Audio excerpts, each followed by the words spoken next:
Hello, everyone. I just want to make a video sermon this morning. Brother there, you still making those video sermons?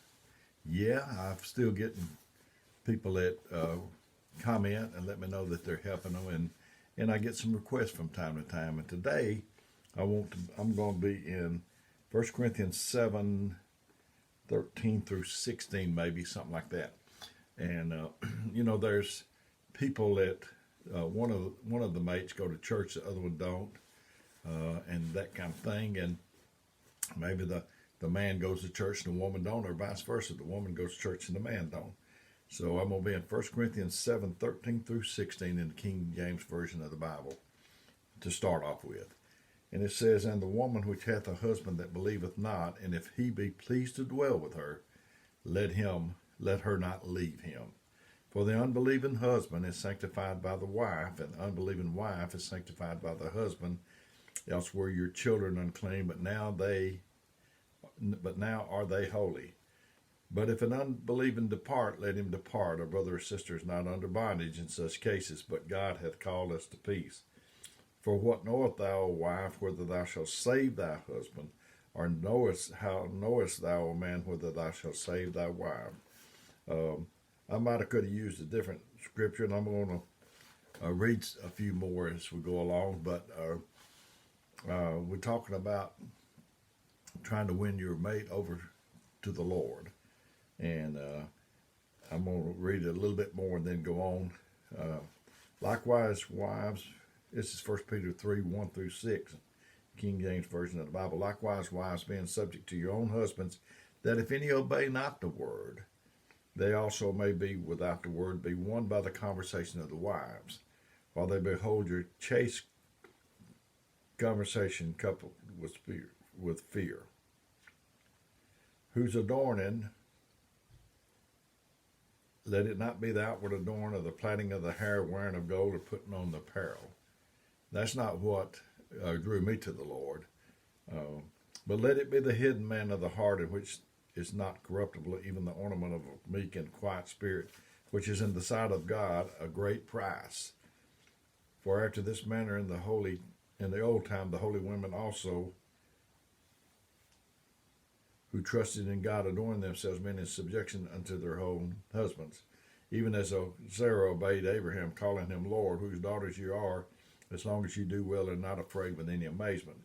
I'm going to read Ephesians 5:22 through 33, and then maybe I'll be through and get on with it. But it says, "Wives, submit yourselves unto your own husbands as unto the Lord. For the husband is the head of the wife, even as Christ is head of the church, and he's the Savior of the body. Therefore, as the church is subject unto Christ, let their wives be to their husbands in everything. Husbands, love your wives, even as Christ also loved the church and gave himself for her." That's a lot of love.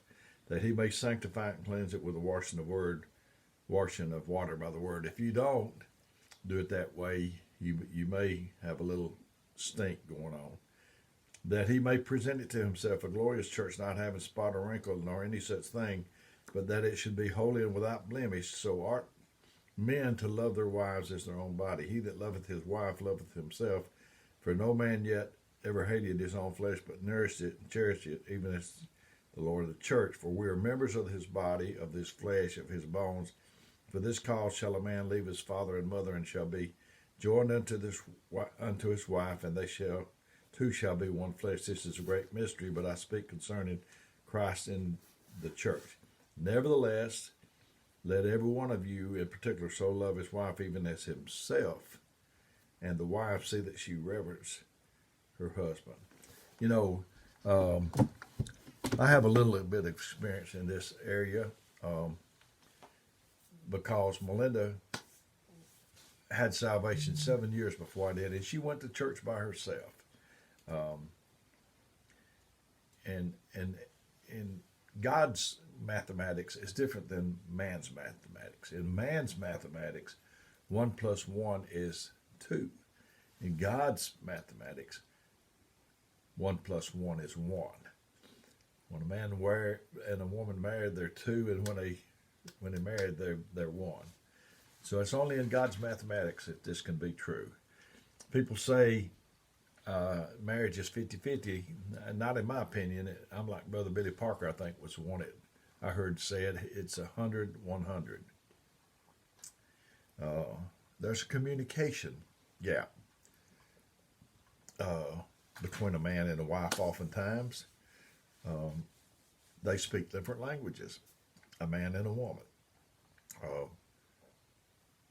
A man's language is he wants respect, because at the end of that I read it said, see that she reverence her husband. And then a woman's language is love. It said husbands love your wife as Christ did the church, and that sort of thing. So she's speaking love and he's speaking respect. Maybe the wife don't respect the husband, but he still got to love her. He may say, when she respects me, I'm going to love her. And she may be saying, when he loves me, I'm going to respect him. Somebody's got to be the first one, but the first to put their foot forward. Some man is going to have to love his wife even when she don't respect him. And some woman is going to have to love her husband, respect her husband, even when he doesn't love her in the way she thinks he ought to. We have, talking about a communication gap, we have in our church a brother, he speaks English. He may speak a little Spanish. I don't know. I've never seen evidence of it. But the woman speaks Spanish and English. Now, if he talked to her in English and she answered him in Spanish, we got a communication gap. So if the man speaks in respect terms and she answers him in love terms, we probably got a communication gap. The reason I feel qualified to talk about this subject is I've been there. My wife went to church 7 years before I did. I would come home on the job I had. I worked at nights. I was selling, and I would take off on Wednesday nights so she could go to church. I'd keep the kids. A little boy about 7, little girl about 5, something like that.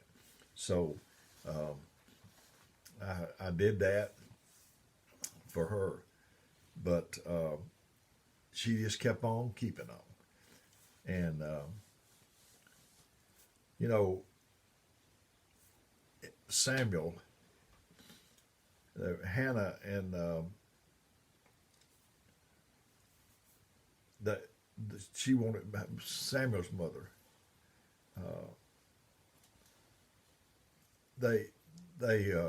You don't have to be ugly in a marriage to cause problems. You can just be bland. You know, there you are, and you're sitting here, and your wife comes in the door, and you just act like it no big deal. You need to act like a big deal over her. You did it one time, and being bland is not good. So, but I thought about the woman that thought she wanted a divorce, and she went to a professional. I don't know if he was a psychiatrist, marriage counselor. I can't remember the story, but she told him, she said, I don't love my husband anymore, and I want to divorce him. And he said, well, we can do that. And she said, but I don't want to just divorce him. I want to hurt him. I want to hurt him real bad. And so he said, well, okay. He said, I'll tell you what, let's do. If you want to do that, if you want to divorce him and you want to hurt him real bad, you act like you love him. And she said, I don't love him. And he said, you act like you do. And you make it look real. And you get him to loving you even more. And then you drop the bomb on him and tell him you want a divorce. And she said, oh, yeah, I like that idea. He said, 30 days, we'll get back together and we'll get the divorce. So he didn't hear from her in 30 days. So he called her. He said, hey, what about that divorce? She said, divorce? Are you crazy? I love him. So maybe if you don't think you love your wife, or your wife, you don't think you love your husband, just act like it for a little bit, and it might turn out to be real. When I heard a story, I'm going to read it because when I got married, my grandmother told me a shocking piece of advice. She said marriage is not 90-10 or 50-50. For some reason, I didn't understand that at the time. It's 100. Thankfully, I listened to her. The patient's family gathered to hear what the specialist had to say and said, things don't look good. The only change is a brain transplant. And this is an experimental procedure. It might work, but the bad news, the brains are expensive and you'll have to pay the cost yourself. How much does a brain cost? The relatives asked. For a male brain, $500,000. For a female brain, $200,000. Some of the younger male relatives tried to look shocked, but the men nodded in understanding, and a few actually smirked. Then the patient's daughter asked, what's the difference in the price between male brains and female brains? A standard pricing procedure, said the head of the team. Women's brains have to be marked down because they're used. Sorry, brothers. I'm just reading it.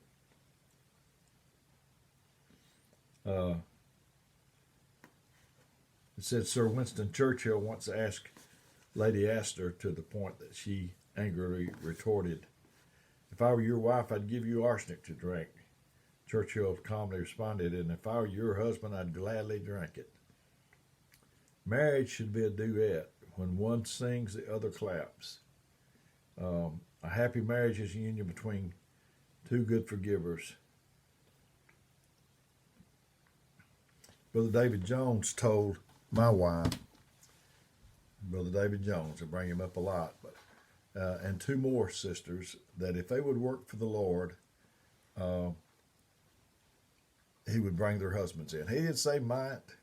He went out on a limb, and it worked. It absolutely worked. They worked when it was a big crowd, when it was a small crowd, when it was a regular meeting, when they worked when they felt like it, when they didn't feel like it. That's what you got to do. And I had my arm in a sling, and I told our church, I said, I don't like complicated rules, and the rules are working this. Work when you feel like it. Work when you don't feel like it. Work when there's a crowd. Work when it's not a crowd. Work when your arm's in a sling. Work when your arm's not in a sling. And I had my shoulder operated on, and I had a sling for 6 weeks. I preached right on. And it was my right arm, and I'm right-handed. So, you can't undo I do. How long have you been happily married? I've been married 52 years. Can I say I've been happily married 52 years? We've had a bump or two. But, you can't undo I do. And I've performed the ceremony for many people. And you can say more, and they don't last long. A wedding don't last long. 20 or 30 minutes would be pretty long. But you can say more in 30 minutes than you can get done in 30 years. So I've enjoyed getting this to you. I've been giving my phone number out, 256-508-4410. Text or call me if you need me. I might not get back to you right away, but I'll get back to you. May God bless you. I hope it's helped you, especially the one that said something about doing this. And if this didn't, I'll try again because I want to help you.